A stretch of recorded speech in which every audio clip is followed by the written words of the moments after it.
اور وہی ہوا جس کا ڈر تھا۔ پاکستان کے سب سے بڑے صوبے بلوچستان کی جسے قدرت نے بے شمار نعمتوں سے نوازا ہے، آج بھی ایک ایسے سوال کی صورت میں ہمارے سامنے یہ کھڑا ہے جس کا جواب 7 دہائیوں سے تلاش کیا جا رہا ہے۔ ہر چند مہینے کے بعد بلوچستان سے ایک ایسی خبر ہمارے سامنے آتی ہے جو پورے ملک کو ہلا کر رکھتی ہے۔ کہیں پر سیکیورٹی فورسز پر حملہ ہوتا ہے، کہیں ریلوے لائنز کو نشانہ بنایا جاتا ہے، کہیں شاہراہیں بند کر دی جاتی ہیں، کہیں مسافروں کو شناخت کی بنیاد پر قتل کیا جاتا ہے۔ سوال یہ ہے کہ آخر یہ سلسلہ کب تک جاری رہے گا، اور اس سے بھی بڑا سوال یہ ہے کہ ان حملوں کے پیچھے آخر کون ہے، کون منصوبہ بندی کرتا ہے، کون مالی وسائل فراہم کرتا ہے۔ اب خبر پاکستان کے کوئٹہ سے آپ کے سامنے آج آنے جا رہی ہے، جہاں پر ہوا ہے بہت بڑا دھماکہ۔ کوئی 14 بسوں کا ایک قافلہ جا رہا تھا جس میں پاک فوج کے جوان چھٹیوں پر جا رہے تھے اور ان کو یہاں پر ایمبوش کیا گیا۔ اس لڑائی کے نتیجے میں بڑے پیمانے پر وہاں پہ سیکیورٹی فورسز کی شہادتیں رپورٹ ہو رہی ہیں۔ حملے میں انہوں نے 45 فوجیوں کو نشانہ بنایا ہے، یعنی انہوں نے اپنی جان گنوائی ہے، شہید ہوئے۔ چند ہی منٹوں پہلے، گھنٹہ ڈیڑھ پہلے ہی کے پی میں بہت خوفناک سوسائڈ بامنگ ہوئی ہے۔ آپ ان کی کوئی جنگ بھی دیکھ لیں، انہوں نے ہمیشہ قوم کی ناک کٹوائی ہے، انہوں نے ہمیشہ قوم کا سر نیچا کیا ہے۔ کوارڈ کافٹر ڈرونز کا بھی استعمال کیا گیا، مکمل طور پہ ناکام ہو گئے ہیں، نامراد ہو گئے ہیں، اور ان کے حالات یہ ہیں کہ یقین مانیں آپ تصور نہیں کر سکتے کہ ملک کے حالات کتنے برے ہو چکے ہیں۔ بلوچ ملیٹنٹس جو ہیں انہوں نے مستونگ بلوچستان میں ایک پاکستانی فوج کے ایک بڑے قافلے پر حملہ کیا ہے جو فوجی بسوں میں بیٹھ کے جا رہے تھے۔ افغانستان تو باز نہیں آ رہا ہے، فیسیلیٹیشن وہاں سے ہو رہی ہے، پلاننگ وہاں پہ ہے، یہ دہشت گرد سارے افغانستان میں ہے، ریکروٹمنٹ وہاں سے مل رہی ہے، لاجسٹکس وہاں سے مل رہی ہے، فائنینشیل سپورٹ وہاں سے مل رہی ہے، سو انڈیا ان کو یوز کر رہا ہے۔ ہم لاتے ہیں ٹاک شوز اور انلمیٹڈ انٹرٹینمنٹ صرف یوٹیوب پر۔ اگر آپ نے ابھی تک ہمارا چینل سبسکرائب نہیں کیا تو ابھی سبسکرائب کریں اور بیل آئیکن کو کلک کر کے ہماری لیٹسٹ ویڈیوز کے بارے میں اپڈیٹ جانیں۔ فتنہ الخارج ہے یا فتنہ الہندوستان ہے جو بلوچستان کے اندر بھی چند واقعات ہوئے ہیں، اس میں افغانستان انوالو ہے اور پاکستانیوں کا خون بہا ہے، پاکستانیوں کا خون سستا نہیں ہے، سو یقیناً پاکستان اس کا ضرور جواب دے گا۔ افغانستان اگر باز نہیں آتا ہے تو دیکھیں خواجہ آصف نے بڑا رائٹلی سیڈ، ڈیفنس منسٹر نے جو دلی کے ساتھ کیا وہ کابل کے ساتھ بھی ہوگا۔ یہ حملے یہ نہیں کہ اوور نائٹ ہوتے ہیں، ان کے پیچھے ان کی بھی پوری پلاننگ ہوتی ہے۔ جو ملیٹنٹ، جو ٹیررسٹ ہیں، ان کی ریکروٹمنٹ بھی، پروپیگنڈا، لاجسٹکس وغیرہ، ان کی یعنی انفلٹریشن جو جس طرح آپ نے بات کی، اور تو یہ میرے خیال میں جو اسٹیٹ اتھارٹیز ہیں اس پہ فوکس رکھنا چاہیے۔ پہلے ان کی طرف سے جو تشکیلیں آتی تھی وہ افغانستان سے آتی تھی، یعنی ابھی بھی آتی ہیں، لیکن ابھی زیادہ تر انہوں نے ایک اور اسٹریٹجی اڈاپٹ کی ہے کہ وہ یعنی ایک پروونس سے دوسرے پروونس یعنی خیبر پختونخوا میں جو ان کے لوگ ہوں گے وہ انفلٹریٹ کرنا شروع کریں گے بلوچستان میں، یا بلوچستان سے وہ جائیں گے خیبر پختونخوا جو جنوبی خیبر پختونخوا کا علاقہ ہے۔ تو ان کی کوارڈینیشن جو ہے جو ملیٹنٹ گروپس ہیں تو وہ میرے خیال میں ایک خطرناک لیول تک وہ چیزیں پہنچ گئی ہیں۔ ایک اور بھی یعنی کچھ لوگوں سے جب بات ہوتی ہے تو وہ کہتے ہیں کہ بی ایل اے اور پاکستانی طالبان کی کچھ دڑیں ان کے مابین کافی حد تک یعنی اب ایک طرح سے تعاون ہو رہا ہے۔ پہلے تو یہ تھا کہ پروپیگنڈا فرنٹ پہ ایک دوسرے کو سپورٹ کرتے تھے۔ ہم لوگوں کو پتہ ہی نہیں ہے واٹ دے وانٹ۔ میں تو سمجھتا ہوں کیا ان کو پتا ہے کہ جیسے کچھ لوگ کہتے ہیں اور سوچتے ہیں کہ this is a continuation of the great game جو 1904 یا 6 میں شروع ہوا۔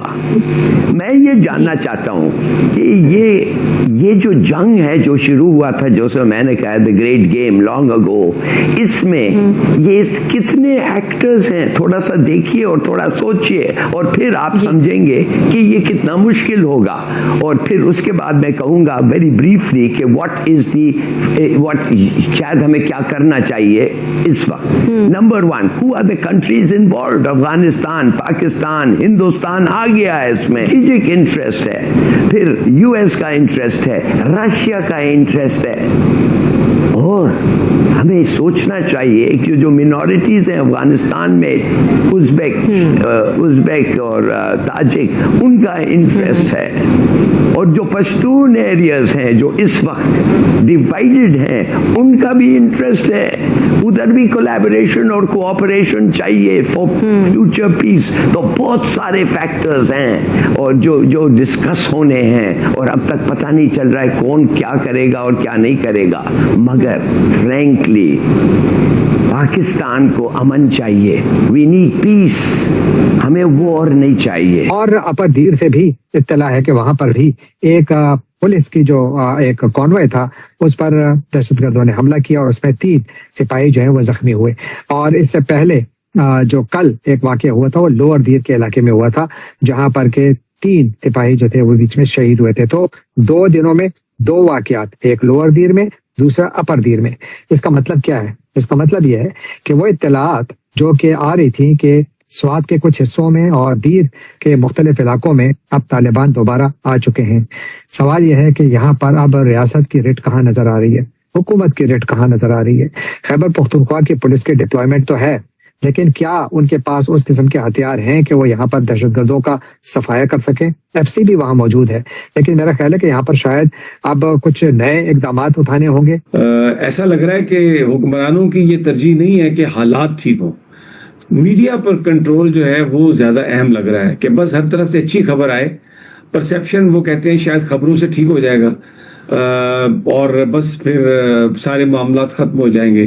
اگر آپ بلوچستان کی خبر غائب کر دیں, کشمیر کی خبر غائب کر دیں, تحریک انصاف کی خبریں غائب کر دیں, اپنے پولیٹیکل جو اپوننٹس ہیں ان کی ساری خبریں غائب کر دیں, اور جو بڑے بڑے کرائم ہو رہے ہیں ان کو آپ غائب کر دیں, تو اس سے شاید کچھ لوگوں کا, کچھ حکمران ہیں جو ان کا کچھ کا خیال ہے کہ حالات بہتر ہو جائیں گے. کالعدم تنظیموں کی طاقت کا اندازہ کریں کہ حملے کے بعد وہ دندناتے بھی پھرتے ہیں, ذمہ داری بھی لیتے ہیں. یہ بھی کوئی گل بہادر گروپ اس نے ذمہ داری لی ہے اور اس پر آج فضائی آپریشن ہوا ہے بنو میں, باقاعدہ بمبار جہازوں سے بنو کے علاقے باغا خیل اور نرم خیل میں وہاں بمباری کی گئی ہے. اس کے بعد وزیرستان اور دیر میں شدید جھڑپیں ہیں, 2 پولیس والوں کی وہاں بھی شہید ہونے کی اطلاعات ہیں. یعنی امن و امان کا دور دور تک کوئی نظر نہیں آتا, یا یہ امن لانا نہیں چاہتے. ملک کی حالت ہے کہ 2022 سے army chief general Asim Munir نے انچارج بنے. پاکستان کے امن و امان کے آپ حالات دیکھیں کہ پوری کی پوری شہباز حکومت کے ساتھ کھڑی ہے, تمام ایجنسیاں تمام طاقت کے ساتھ. لیکن اس کے بدلے میں نواز شریف واپس آ کے مقدمات ختم کروا کے حکومت لے گئے اور 6 مہینے میں ملک کی تقدیر بدلنی تھی. آج 4 سال ہو گئے ملک کی انہوں نے اینٹ سے اینٹ بجا دی ہے. آپ بلوچستان کے بھی تازہ خبر سے اندازہ کریں کہ وہاں دارالحکومت کوئٹہ میں جو ضلع ہرنائی ہے وہاں پہاڑی علاقوں میں شوان سے 4 سیکورٹی فورسز کی مزید نئی لاشیں ملی ہیں, جس میں ایک سی ٹی ڈی کا پولیس انسپیکٹر, زیارت پولیس کا کانسٹیبل. کوئٹہ سے اغوا ہونے والی یہ لاشیں تھی جس میں ریٹائرڈ آرمی حوالدار بھی ہے, ایک محمد صادق نامی, اس کی بھی لاش ہے. اب مظاہرین کے حوالے یہ لاشیں نہیں کی جا رہی, وہ ویسے کنٹینر میں پڑی ہوئی ہے پہلے والی. اب یہ خبریں آ رہی ہیں کہ ان کو باقاعدہ جلایا جائے, یہ محمود چکزئی نے کہا ہے. اب 5 لاشیں مزید بتائی جا رہی ہیں جو ملی ہیں, پہاڑوں سے اٹھا کر لائی گئی ہیں, اور یہ کئی دنوں سے لاشیں وہاں پہاڑوں پر موجود تھیں, اور یہ سیکورٹی فورسز نہیں لے کر آئیں, یہ مقامی لوگ اپنی مدد آپ کے تحت یہ لاشیں نیچے لے کر آئے. پاکستان میں ہم نے یہ تو دیکھا تھا کہ پہاڑی علاقوں میں ہماری پاک فضائیہ بمباری کرتی رہی ہے, چاہے وہ نارتھ وزیرستان ہو, ساؤتھ وزیرستان ہو, مختلف طور پر بلوچستان ہو, یہاں پر بمباری کی اطلاعات تو آتی رہی ہیں. یعنی اس بمباری کی اہمیت کچھ یوں ہے کہ جو سکول جہاں پر کہ آج بمباری کی گئی یہ بنو شہر سے صرف 15 کلومیٹر دور واقع ہے.